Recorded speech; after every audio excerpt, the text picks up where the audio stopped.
तो दोस्तों class 10th वालों, चलिए आज हम चलते हैं आगे। जहां हमने कल का लेक्चर छोड़ा था उसी से आगे हम करेंगे, क्योंकि कल हम 4 क्वेश्चन कर चुके थे। अब हम करेंगे 5वां क्वेश्चन। कल हमने इसलिए नहीं किया था, ये क्वेश्चन थोड़े लेंथी जाते हैं और कल वैसे ही हमारी क्लास काफी लंबी हो गई थी।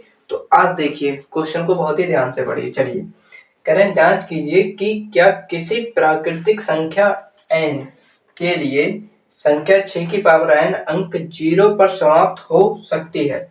हमें मतलब जांच करनी है इसकी कि ये जो संख्या है 6 की पावर n क्या कभी 0 पर समाप्त हो सकती है। जहां n क्या है, n है एक प्राकृतिक संख्या। क्या है, n एक प्राकृतिक संख्या है। तो देखिए सबसे पहले हम ये देखेंगे कि जो संख्या 0 पर समाप्त होती है वो संख्याएं कौन सी होती है। देखिए वे संख्याएं जो 0 पे समाप्त होती हैं वो हमेशा 10 से विभाजित होती हैं। किससे? 10 से विभाजित। क्या होती हैं? 10 से विभाजित। जैसे 0 से देखिए 0 पे 20 10 से विभाजित है, 10 से विभाजित, ये अंतिम अंक 0 समाप्त हो रहे हैं। जैसे 30 10 से विभाजित है, जैसे 100 10 से विभाजित है। तो इसका मतलब एक चीज समझ में आ रही है कि अगर किसी संख्या को हमें 0 से विभाजित मतलब 0 पर समाप्त करना है तो वो संख्या 100%, कितने परसेंट? 100% किससे? 10 से विभाजित होनी चाहिए। इसका मतलब ये है, जैसे देखिए 100 को हम ऐसे ले सकते हैं, 100 को हम ऐसे ले सकते हैं, 1000 को हम कैसे ले सकते हैं, 1000 को हम ऐसे ले सकते हैं 10 की पावर 3। तो अब इसको हम यहां से कंपेयर करेंगे। जैसे देखिए 10 की पावर 2 है, उसी प्रकार 6 की पावर n है। तो ये देखिए जो संख्याएं 0 पे समाप्त होंगी, जैसे 30, तो 30 को हम कैसे लिख सकते हैं? 30 को लिख सकते हैं 3 गुणा 10, ऐसे लिख सकते हैं। अब 10 तो आया इसको, तो अब देखिए 10 को कैसे लिखेंगे? 2 गुणा 5। तो जो संख्याएं 0 पर समाप्त होंगी उन संख्याओं के जो गुणनखंड करेंगे उनमें 2 और 5 का होना जरूरी है। क्या है? जरूरी है। अगर उनके गुणनखंड में 2 और 5 आ रहा है तो इसका मतलब यह है कि 100% वो संख्याएं कभी ना कभी 0 पर समाप्त होंगी। तो चलिए देखिए देखते हैं हम इसका बेसिक। ये बेसिक था, अब हम इसे सॉल्व कैसे करेंगे। तो सॉल्व करने का तरीका ये है, मैंने आपको बता दिया कि जिस संख्या को अगर हमें 0 पर समाप्त करने हैं तो वो 10 से विभाजित होनी चाहिए। तो सबसे पहले लिखेंगे हल। देखिए भाई, तो 6 के फैक्टर करिए, 6 के गुणनखंड, 6 के क्या करो? गुणनखंड। तो 6 के गुणनखंड आते हैं 2 गुणा 3, 2 गुणा 3 आ रहे हैं। ठीक है, अब हम इसे लिखेंगे कैसे, देखिए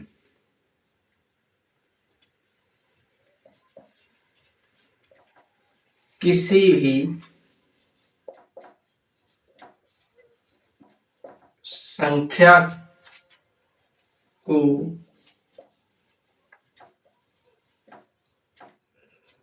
शून्य पर समाप्त होने के लिए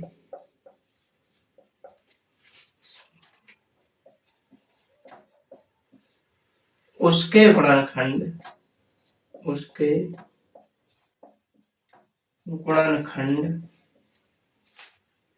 2 की पावर n गुणा 3 की पावर n। इसका मतलब यह है, देखिए जैसे 3 ने 5 होते हैं। इसका मतलब यह है जैसे कहीं 2 आ रहे हैं, कहीं 5 आ रहे हैं। जैसे 2 गुणा 2 आ रहे हैं, 5 गुणा 5 आ रहे हैं, तो 55 25 25 चौका 100, फिर ये भी तो 100 हो रहा है। इसका मतलब इसको हमने जनरल लिख दिया, 2 की पावर n और 5 की पावर n के रूप का होना चाहिए। किसके रूप का होना चाहिए? 2 की पावर n और 5 की पावर n के रूप का होना चाहिए। जबकि 6 के गुणनखंड किस रूप के हैं? 2 की पावर n तो है, लेकिन 5 की पावर n नहीं है। 2 गुणा 3 के रूप के है, के रूप के।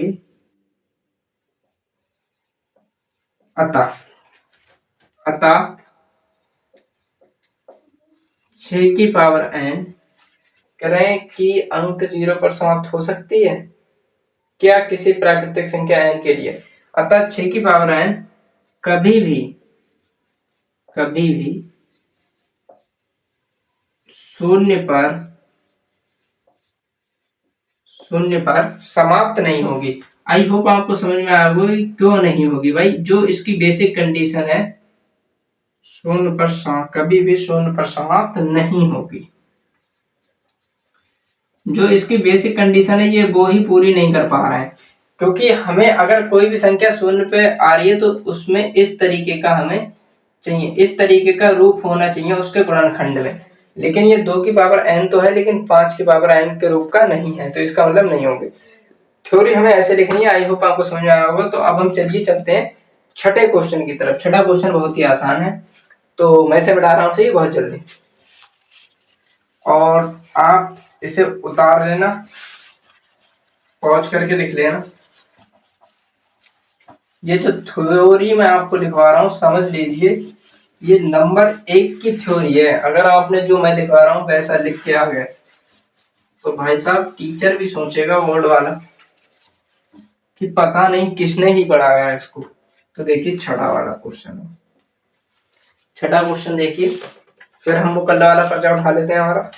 छठा कह रहा है व्याख्या कीजिए कि, व्याख्या करनी है कि 7 गुणा 11 गुणा 13 प्लस 13, और इसके अलावा एक और है जो है हमारा 7 गुणा 6 गुणा 5 गुणा 4 गुणा 3 गुणा 2 गुणा 1 प्लस 5।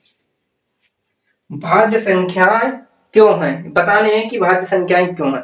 अब पहली बात, ये एक तरीका ये है इनकी गुणा करो इसे जोड़ो तो बताओ, एक तरीके है। तो इस तरीके इसे सॉल्व करने का सबसे आसान तरीका ये है, देखिए क्या आसान तरीका है। हल यहाँ और यहाँ दोनों में देखिए क्या कॉमन है, 13 और 13 कॉमन है। यहाँ और यहाँ देखिए 5 और 5 कॉमन है, तो यहाँ से पहले 13 कॉमन ले लो।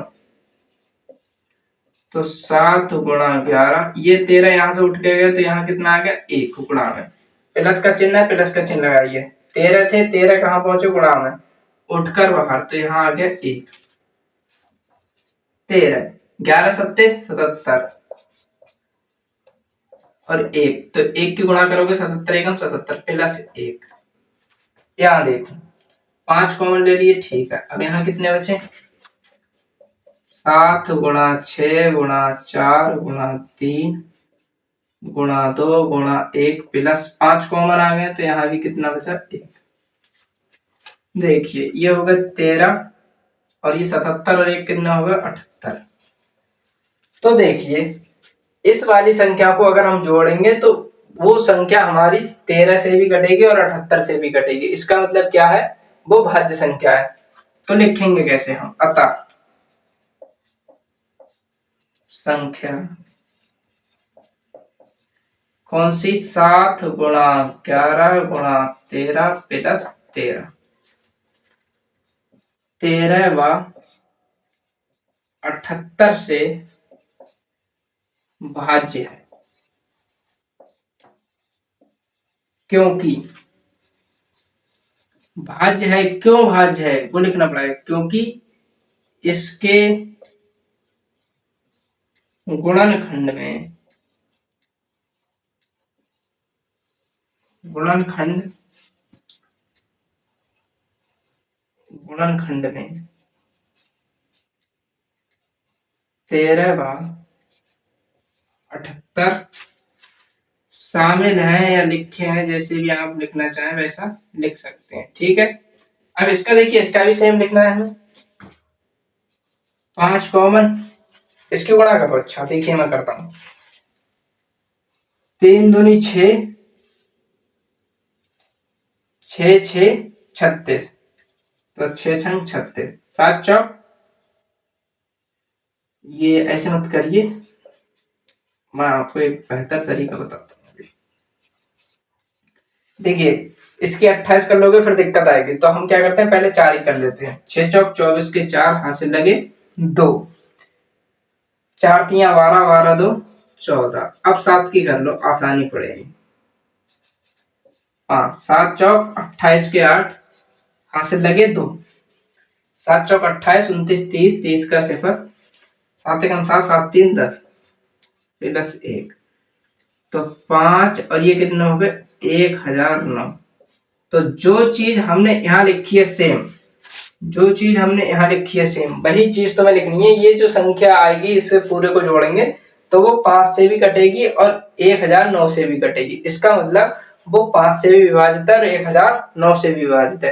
तो चलिए हम देखिए लास्ट क्वेश्चन की तरफ चलेंगे अब, जो बहुत ही ट्रिक से या मतलब उसके डीप में जाकर बहुत ही अंदर जाके हम आपको सिखाएंगे कि वो क्वेश्चन कहना क्या चाह रहा है, मतलब एलसीएम ही क्यों लेंगे, एचसीएफ क्यों नहीं लेंगे, ये चीजें सिखाएंगे। चलिए अब मैं आपको क्वेश्चन लिखूं यहाँ, तो क्वेश्चन लिखने में बहुत सारी समस्याएं क्रिएट होंगी, वीडियो बहुत लंबी होगी। हमारा मेन मकसद जो है आपको क्वेश्चन समझ में आना चाहिए और किस तरीके से किया तरीका पता लगना चाहिए और उसकी पूरी अंडरस्टैंडिंग होनी चाहिए कि क्या कॉन्सेप्ट लगाया है, किस तरीके से क्वेश्चन सॉल्व किया है। तो चलिए देखिए, इसे मिटा दे रहे हैं, इसे लिख लेना, ये मिटा दिया, आई होप लिख लेना देख के समझ के। फिलहाल मेरा मानना यह है लिखना या मत लिखना, लेकिन कॉन्सेप्ट आपको समझ में आना चाहिए।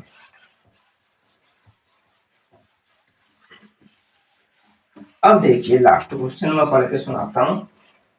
लास्ट क्वेश्चन क्या कह रहा है, लास्ट क्वेश्चन कह रहा है किसी खेल के मैदान के चारों ओर एक वृत्ताकार पथ है। ठीक है, सबसे पहले वृत्ताकार पथ बना लें। ये भाई सब वृत्ताकार पथ है, नहीं ये तो मैदान है, ये क्या है मैदान, इसके चारों ओर वृत्ताकार पथ है, इसका मतलब ऐसे कुछ है। ठीक है भाई साहब, ये लो बना लिया। उसके बाद क्या कह रहा है ये कह रहा है इस मैदान का एक चक्कर लगाने में सोनिया को 18 मिनट लगते हैं। तो मान लिया हमने, ये है हमारी एस दे दे रहे हैं सोनिया, इसे कितने मिनट लग रहे हैं 18। फिर कह रहा है जबकि इसी मैदान का चक्कर लगाने में रवि को 12 मिनट लगते हैं। मान लीजिए वे दोनों एक ही स्थान पर एक ही समय पर चलना प्रारंभ करके एक ही दिशा में चलते हैं, कितने समय बाद वे पुनः प्रारंभिक स्थान मिलेंगे। इनके कहने का मतलब ये है सोनिया और ये है हमारा रवि। ठीक है, ये कौन है रवि, इसे लग रहे हैं 12 मिनट। अब वो कह रहे हैं तुम मान लीजिए कि ये एक ही दिशा में चल रहे हैं, मतलब दोनों इस डायरेक्शन में चल रहे हैं, तो ये जो सोनिया है ये पूरा जब घूम के आएगी तो उसे यहां तक आने में 18 मिनट लग रहे हैं, जबकि जो रवि है उसे पूरे चलने में कितने 12 मिनट लग रहे हैं। इसका मतलब क्या है, रवि तेज चल रहा है, सोनिया हल्के चल रही है। तो देखिए इसे सॉल्व कैसे करेंगे, तो हल सोनिया को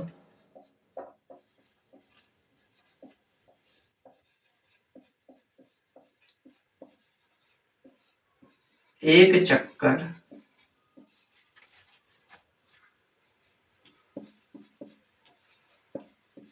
लगाने में लगा समय कितने 18 मिनट,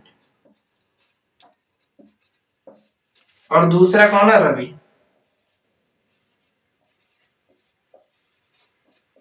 रवि को एक चक्कर लगाने में लगा समय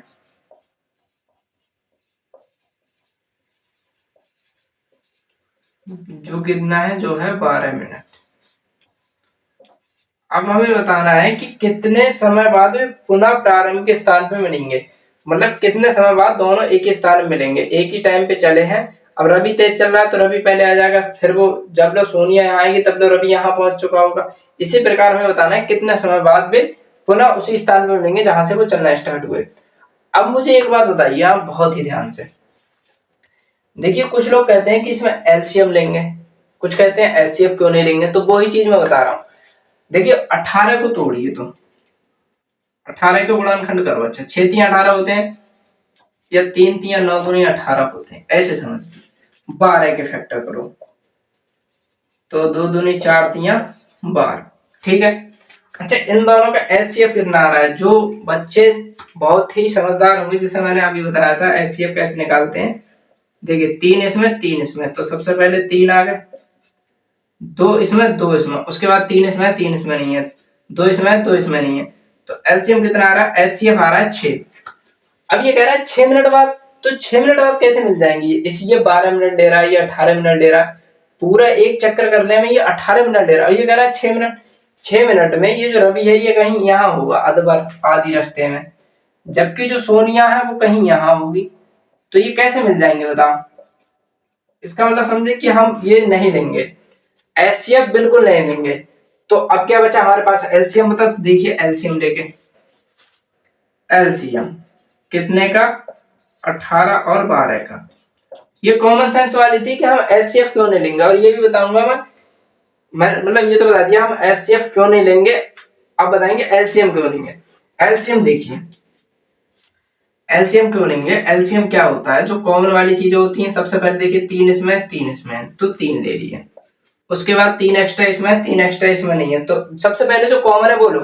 देखो 2 इसमें है तो 2 इसमें है, तो 2 ले लिए। अब क्या बचा? ऊपर वाले में 3 बचा और नीचे वाले में 2 बचा, क्योंकि एलसीएम लड़कियां हैं, लड़कियों को एक्स्ट्रा वाले भी चाहिए।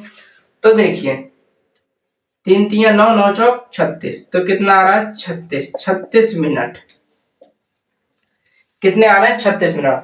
तो 36 मिनट इसका मतलब ये है। अब देखिए एक बात बताइए मुझे, रवि ले रहा है 12 मिनट एक चक्कर लगाने में, अगर रवि ने लगाए 3 चक्कर, तो 12 3 36, 36 मिनट लगे रवि ने, या फिर हम ऐसे कहते हैं 36 सेकंड, 36 मिनट में रवि ने 3 जो तीसरा जो था वो पूरा चक्कर कर लिया। उसी प्रकार 18 गुणा 2, 18 दूनी 36। जो सोनिया थी उसने 2 चक्कर पूरे किए, रवि ने 3 चक्कर करके, रवि जैसे यहाँ पहुंचा वैसे ही सोनिया 2 चक्कर पूरा करके यहाँ पहुंच गई। कितने समय पर? 36 मिनट के बाद। इसका मतलब ये आंसर हमारा सही है एलसीएम वाला। अब देखिए एलसीएम हम कब लेंगे? जब वो कहे, जैसे कभी कभी कहता है कि घड़ी की सुई कितने समय बाद, या फिर हम ऐसे कहें जिसमें समय बढ़ रहा हो, जिसमें समय आगे जाता है तो उसमें एलसीएम लेते हैं हमेशा। जैसे इसमें समय देखो आगे जा रहा है, वो 12 मिनट लगा रहा है, उसके बाद और समय, तो समय धीरे धीरे आगे बढ़ रहा है। अगर इस और कुछ ऐसे क्वेश्चन होंगे जिसमें समय कम हो रहा है, या फिर हम जैसे किसी भी, जैसे कोई बहुत बड़ी रस्सी है उसको हम कई टुकड़ों में बांट रहे हैं, तो वहां एचसीएफ निकालेंगे। लेकिन यहाँ क्या निकालेंगे? एलसीएम, जिसमें समय बढ़ रहा हो। जैसे कुछ क्वेश्चन आते हैं, घड़ी चल रही है, घड़ी की सुई कितने समय बाद वे पुनः मिलेंगी, या फिर ट्रैफिक लाइट है चल रही है बुझ रही है, तो कितने समय बाद वो एक साथ जलेगी या एक साथ बुझेगी। इस तरीके के जो क्वेश्चन होते हैं, तो उनमें आप आंखें मीच कर ये एलसीएम निकाल सकते हैं। एचसीएफ इसलिए नहीं निकालते हैं, एचसीएफ देखिए 6 मिनट, 6 मिनट भाई को यहाँ होगी सोनिया, रवि यहाँ होगा, तो 6 मिनट में थोड़ी मिल रहे हैं। उसने 36 मिनट में यहाँ 3 चक्कर पूरे किए, किसने? रवि ने, जबकि सोनिया ने 2 चक्कर पूरे किया, और दोनों आकर कहाँ मिल गए? 36 सेकंड, जहां से वो स्टार्ट हुए थे, ये स्टार्टिंग बिंदु है, वहीं पर आकर मिल गए। तो आई होप आपको ये क्वेश्चन बहुत ही आसानी से समझ में आया होगा और इसकी डीप अंडरस्टैंडिंग ली होगी कि हम एलसीएम क्यों लेते हैं, एचसीएफ क्यों नहीं लेते हैं। भाई एचसीएफ 6 आ रहा है, 6 मिनट बाद कहाँ होंगे? वो यहाँ होगी, वो यहाँ कभी मिल रहे हैं? ये नहीं मिलेंगे, इसलिए हमें क्या लेना पड़ेगा? एलसीएम। और यहाँ से हमने देखो प्रूफ भी कर दिया कि क्या हमारा आंसर सही था, इसका मतलब हम सही थे और हमारा आंसर भी सही था। तो आई होप आपको चीजें समझ में आई होंगी। हमारे चैनल से जुड़िए, और आपके जो भाई बहन हो छोटे, जो इस साल 9th क्लास में हो, सन 2027 को जो टारगेट कर रहा हूँ, देखिए बोर्ड पे हमने इसलिए लिख दिया है क्लास 10 टारगेट सन 2027, तो वो अगर हमसे जुड़ेंगे तो हमें भी अच्छा लगेगा और उनकी भी प्रिपरेशन में 4 चांद लग जाएंगे। तो आज के लिए इतना ही, 3 क्वेश्चन बचे थे हमारे। अब जो हमारे क्वेश्चन है अगले चैप्टर में, वो है मतलब इसकी एक्सरसाइज में अंडर रूट 2 परमेय, इसको भी हम बहुत ही अंदर जाके, अगर आपके पास पूरा कॉन्सेप्ट क्लियर है कि हम एचसीएफ क्यों नहीं ले रहे हैं, एलसीएम क्यों ले रहे हैं, तब भाई रैंक बनती है, तब आपके जो नंबर है वो इंक्रीज होते हैं। ऐसा नहीं कि ऊपर ऊपर से घुमा के बता दिया कि मतलब इसमें एलसीएम ले लो बात खत्म। भाई बच्चों को ये भी तो पता होना चाहिए कि एलसीएम ले रहे हैं, क्यों ले रहे हैं, क्यों एचसीएफ नहीं ले रहे हैं। ठीक है, तो बाकी आपको डिफरेंस दिख ही रहा होगा, और अगर आप धीरे धीरे पढ़ेंगे तो डिफरेंस दिखेगा। चलिए आज के लिए इतना ही, मिलते हैं आपसे अगले वीडियो में।